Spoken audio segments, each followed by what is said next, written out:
Scan for Sovi, your AI bestie. I got your back. For Part A, a profit-maximizing monopolist produces where marginal revenue equals marginal cost, Q sub M, and sets price on the demand curve, P sub M.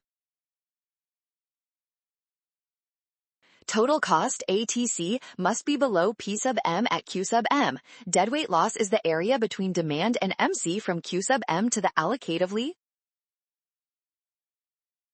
is used to force P equals MC, achieving allocative efficiency. In Part C, negative health news reduces demand, shifting both the demand and MR curves to the left. Equals MC intersection occurs at a lower output level, the profit-maximizing quantity decreases. For Part D, in a competitive labor market, immigration shifts the labor supply curve rightward, decreasing the equilibrium. Great job working through that. Scan the code. You can learn better with Sovi. Watch out for sign errors and always double-check each step carefully.